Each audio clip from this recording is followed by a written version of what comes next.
Hello and welcome. This is TSV from 617 feet, and I am happy to bring you with the waves. Unfortunately, Tulu, our regular streamer, is busy this month, so I've had to substitute for him in both Sovereign of the Seas and now in Over the Waves as well. I'll be doing a few matches tonight, tomorrow, and day after tomorrow for both the EU and Asia server. And I'm hoping to get a few guest commentators for tomorrow and day after tomorrow. Also, I'm trying to line up some streamers. Of course, I do not stream because I don't use laptop or PC. I use my phone, and on a phone you can't put up a delay, so that becomes difficult in terms of stream sniping and acquisitions, whatever else. Anyway, time for our first match, which is a firecracker of a match. Two of the favorites for this um, tournament, and basically the two finalists of last year are up against each other in our first match.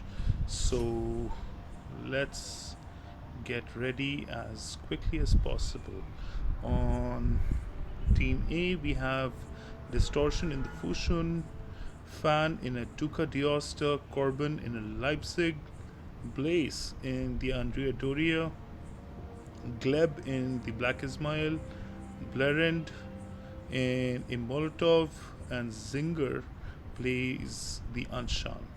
For UKRF, we have Kaboom in the Nuremberg, Fushun played by Decreaser, Hoodlum in the Novorossiya. That's a interesting choice.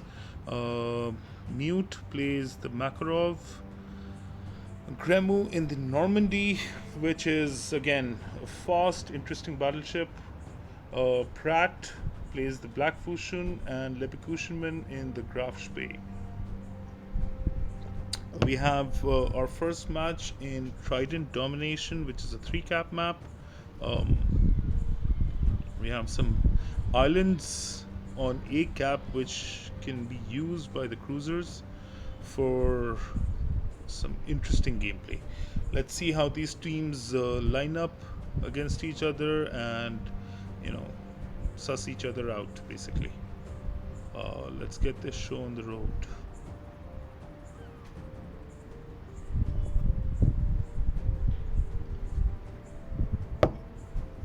As soon as Leverkusenman readies up, we will be good to go.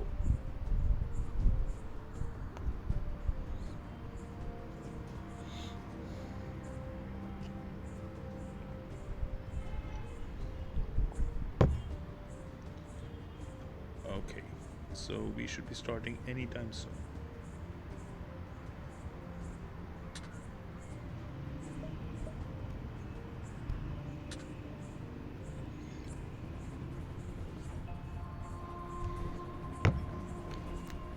So UKRF are on a quest for, I believe, their 6th title, perhaps.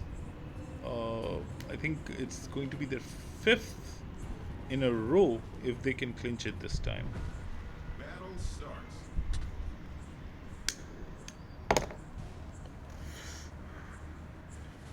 We see the Russian team making their way towards A and C classic formations, and the same, almost like a mirror image, being played by UKRF. One DD headed to C cap and will be intercepted. A Black Fusion versus a Fusion, that is to the advantage of the Black Fusion because of a legendary commander and, of course, the rapid reload and the field smoke. Meanwhile, Anshan takes starts capping A. His progress is blocked by Decreaser. who takes a couple of shots. Doesn't really matter to him. He's reversing, but he's whittled down the Anshan very well. Meanwhile, we see Pratt taking a solid chunk of damage, but she gets out of the way quickly.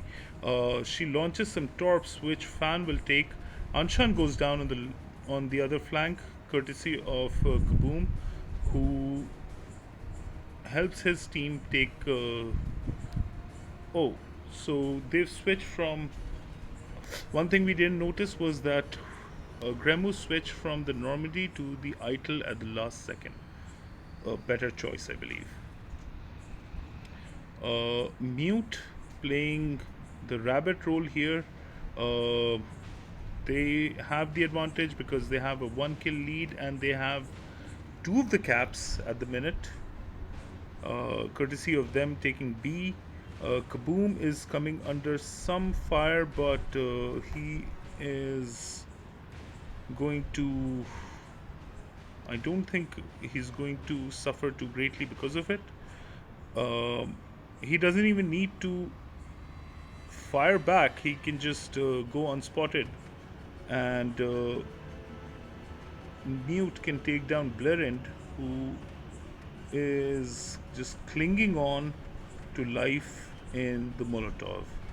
That leaves the Leipzig alone, and there's not much Corbin Dallas can do, even though the Leipzig is a really good ship against a Makarov and a Nürnberg, two roughly identical ships. It won't stand much of a chance. Meanwhile, Gleb in the Black Ismail should be pushing into Gremu and should be aggressively targeting one of the ships, but he's slow off the line. Ooh, nice shots by Gleb. He has to back away from the torpedoes spotted by the Doria for him. Now, Decreaser making himself known at B, and that's a very clever player. He's distracting the enemy from actually getting into focus fire positions.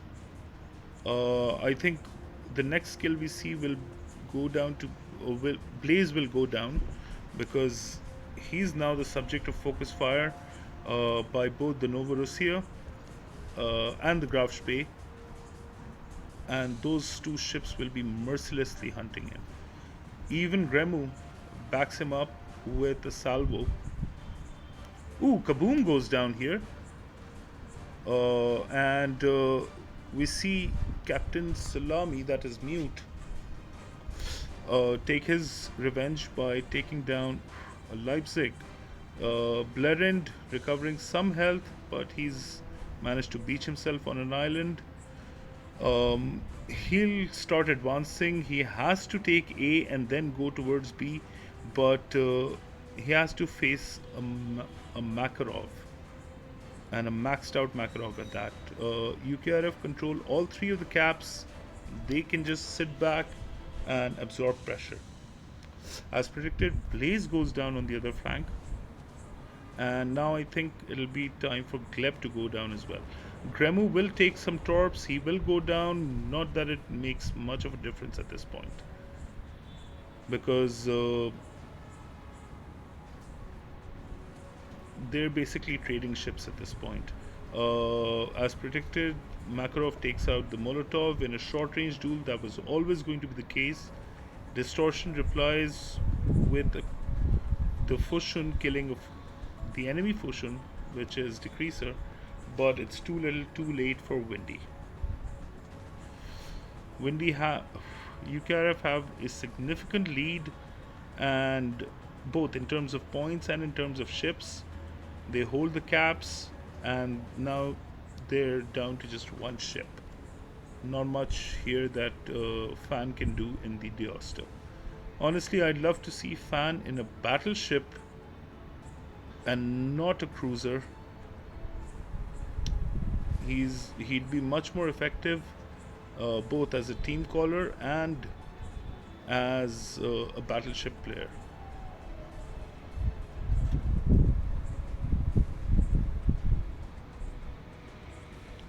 He's being spammed, not many times that you will see this. A black Fushun chasing down an Italian cruiser, and you know, hunting him. Usually it's the other way around. Some torps headed the Duca's way. I don't know if Fan has switched on his sonar, but he is certainly going to take a couple of those torps, and that is the end of the game. There you go. So well played by UKRF. Very calmly done. Their experience with big matches and with big tournaments coming into play here, making short work of a very experienced Russian team.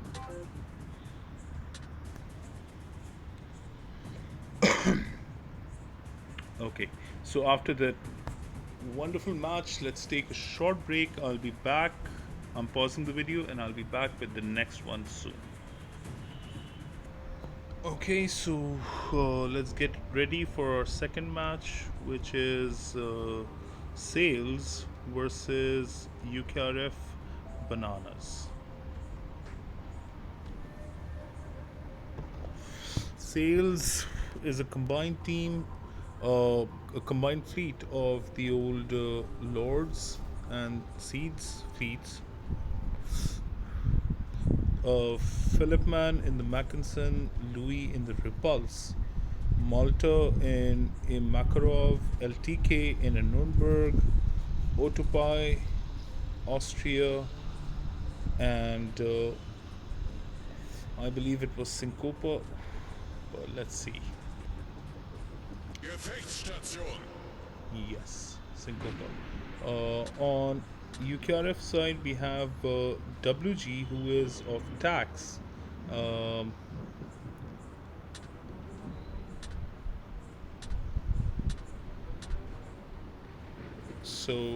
we have WG of tax. We have Stormbird in the Repulse. Noob Turtle, who is from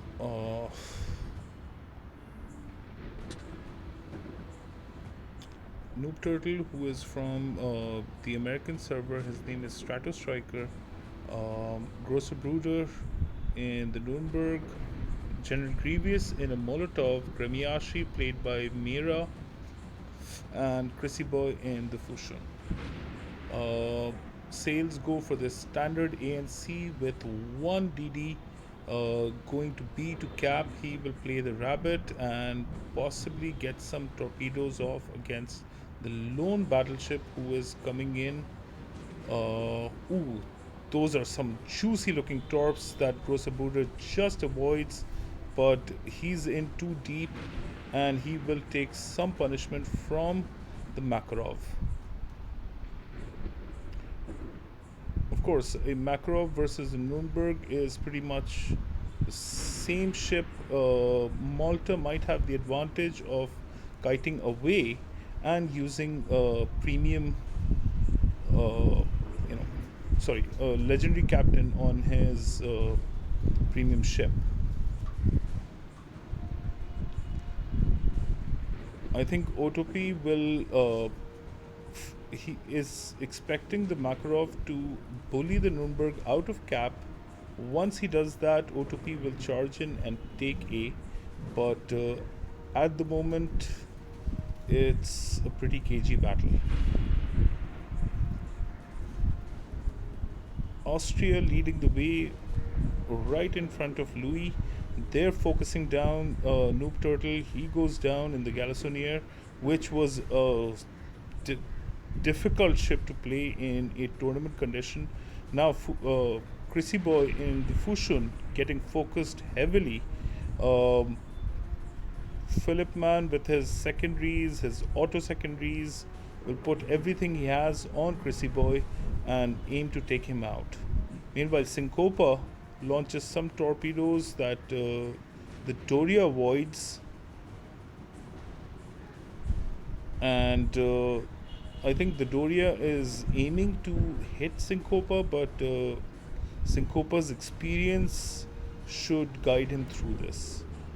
Lords have a situation where they've lost control of the B cap for the first time in the game, and they haven't properly taken control of A either.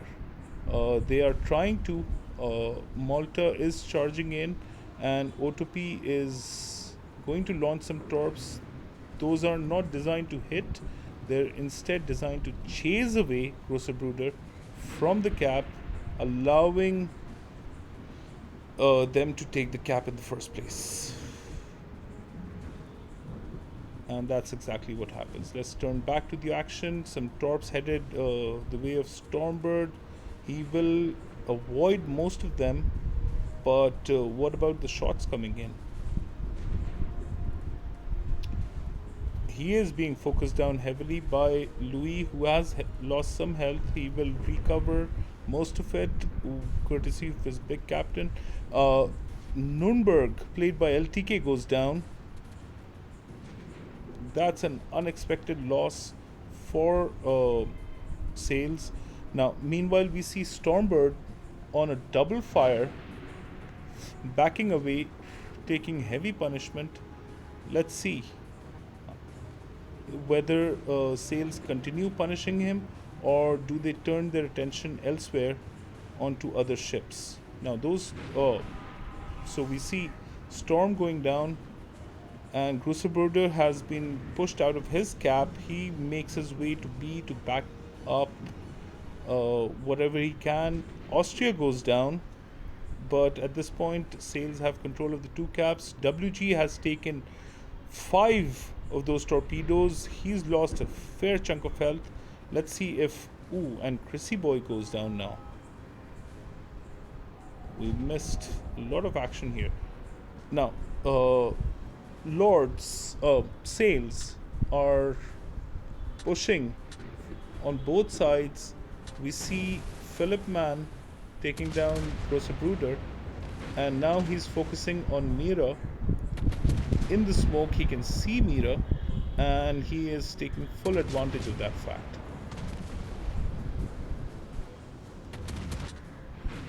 Hiding from the torps, but I think the better move would have been to just move in at that point, take some torps if he has to, and put down Mira once and for all. Meanwhile, WG puts on whatever fight he can, but I think it's too little too late. Sales have set up a good crossfire at this point. They're just picking off the enemy as and when they can. Maybe UKRF can capitalize on Louis.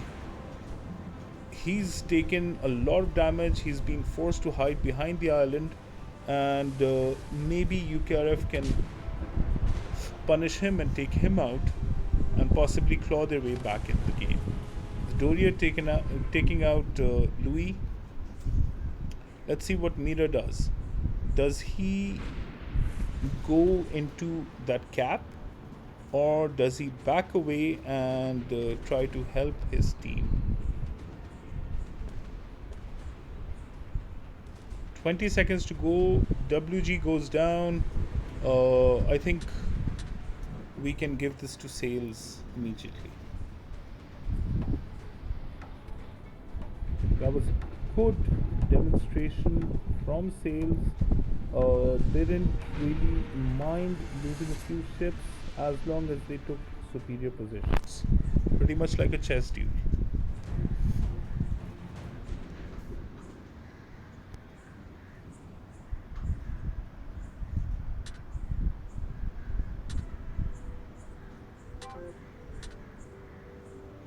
So after this match, we'll be back in a while when we start our third match.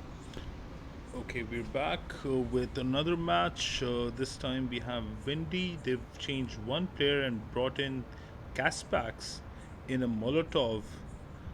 They're up against MERX, led by Romaniac in the Makarov. Hossein 46, who is a brilliant DD player in a Molotov, Kahena, and let's call him Todd in the two battleships. And we have my great friend Palasite Alle Mann auf Gewichtsstation. playing a Fushun, and Guirin, who is one of the all time greats in DDs, in a Gramiashi. Interesting lineup from both of these, and that too in Golden Channel. This will be interesting. From what I know, the Russian team will try to take the cap but won't be too worried about it. They will be more interested in taking out, isolating and taking out Palasite or Gramiashi, and then flanking and setting up crossfires, taking out one of the enemy cruisers. Once that is done, then they'll get back in the cap and not let it go. That's their game plan. Let's see if they can pull it off. At the start, they have taken the cap, and courtesy of their three DDs. Distortion in the Fushun, Zinger in the Anshan, and Corbin in a black Fushun.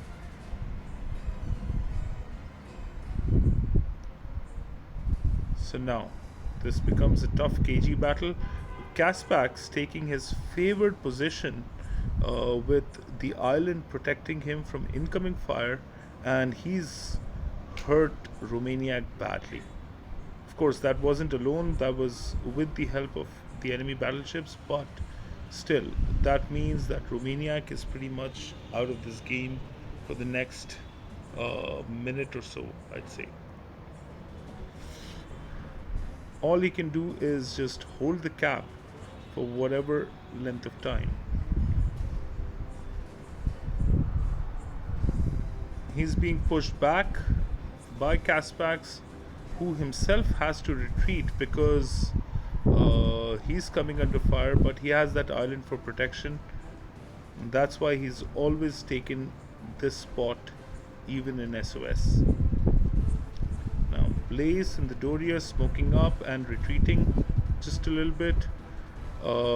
Again, we see Windy focusing down the enemy Molotov, Hossein, from the flanks. They just aren't letting MERX settle into any sort of a rhythm. Molotov goes down courtesy of the DD, and shots from the DD, not even torpedoes. And Zinger launches some more prospective torps. Even if they don't hit any targets, they will push Romaniac into making some sort of a mistake. But it looks like Romaniac is getting focused heavily, and so is Palasite. They all have to vacate the space because of these torpedoes, and because Windy have three DDs, they can just keep spamming torpedoes into a zone. As I said earlier, they're just not letting MERX settle into any sort of a rhythm. Now Romania backing up and into a couple of torps. He goes down, and those torps just run out of steam. Otherwise, they would have hit the Duca d'Aosta as well and possibly taken him out. Let's go in and watch what these guys are doing.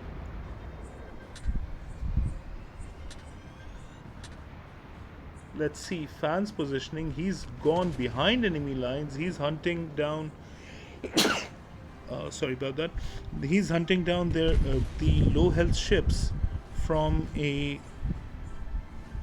crossfire position. He's taken down Duca d'Aosta, and now he's going to go work on the enemy DDs. Impressive play there by Windy. I think we can give this match to Windy. Some torps headed from Corbin right into the Black New Mexico. He takes a flood, loses a rudder, resets everything, and now I think Guerin will be our next casualty. Yep. Now comes the turn of Kahena. He's getting MERX finally making some sort of a concentrated effort. Too little, too late, but hey, whatever. Uh, they've taken half the health of Blaze, and if Blaze doesn't watch out, he will go down to those torps. Those torps look good. Four of them will find the mark. If two more did, I think Blaze would have been down. But it's all a moot point. It's pretty much an overwhelming victory for Windy.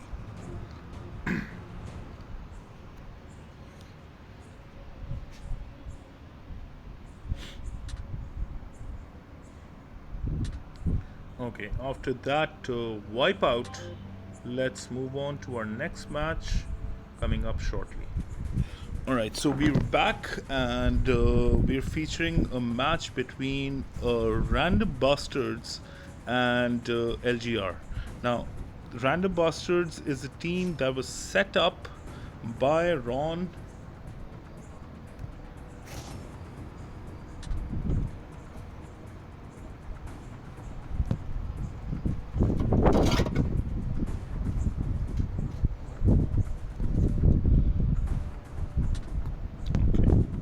So, Random Bastards was a team set up by Ron specifically so that this tournament could have its 8 minimum teams. That is the hard limit set by Wargaming. Thank you, Ron, for that. Now, Dimebag in the Arizona and Big Dave in the Black New Mexico. Napoleon Defeater of Tax in the Molotov, Ron of Serenissima in Trento, Ticania in the Duca Osta, True in the Gallant, and Chorus in a Black Fusion facing off against a Westeros played by Mario, Gallant played by Takis, Trento is played by Admir, Black Leander, that's an interesting choice, played by Marcus, who's a great strategy maker for LGR. He's also the leader of LGR. Mario takes some early focus fire in the Vastros, and Chorus is forced to vacate A. Interesting choices here. Mr. Cakes in the Repulse and Stefanovic in the Doria are the rest of the players for LGR. So, the random team has taken B. Meanwhile, A and C are taken by, and now they're taking A, courtesy of Ron and Chorus, who've pushed out and are actively punishing the Black Leander. Maybe they're just angry about him taking a Black Leander. I don't understand why someone would take this ship in this sort of a competition. A better choice would have been the Sirius. Now, I'd love to see some clever sort of gameplay by Napoleon, who should turn around and go take A, but that's being guarded by Admir in the Trento. Napoleon will take a couple of these torpedoes. Ooh, that was a close shave. Nice torp evasion. And a whole bunch of torps headed Takis's way. He will be lucky if he avoids all of them. Beautiful torp evasion. He still takes one. Chorus, I think, will suffer though and will go down. He's trying for a torp run, but it's going to be in vain.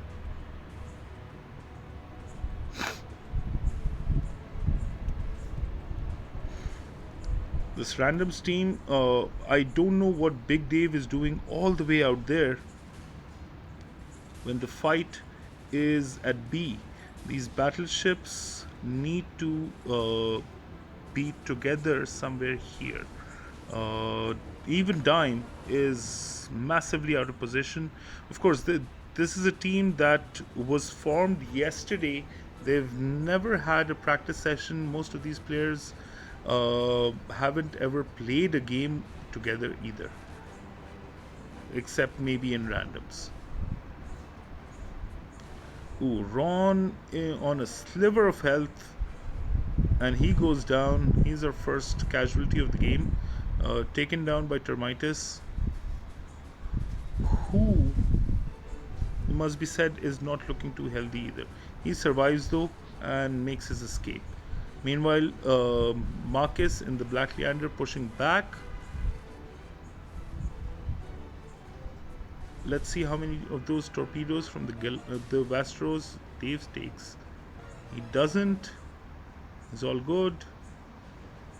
Uh, a good fight being put up here by the random team, but I think the problem is that they have ignored the caps.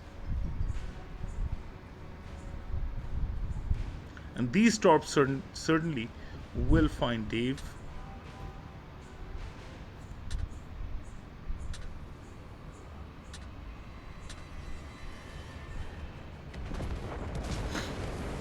He takes a few. And let's see who he's aiming his guns at. Yep, it's going to be the Black Leander. Now, Dave is in smoke given to him by True, but he is detected through sonar.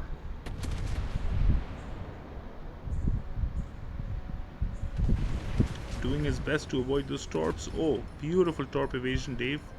Nice job. But now Marcus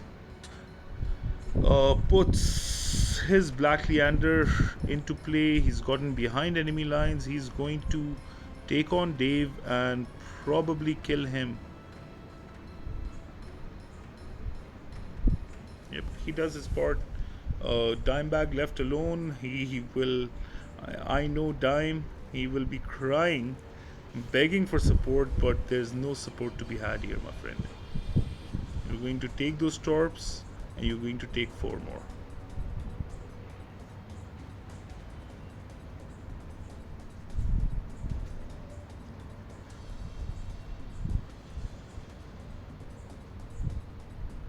Chorus finally seeing the light, taking A, but it's not enough.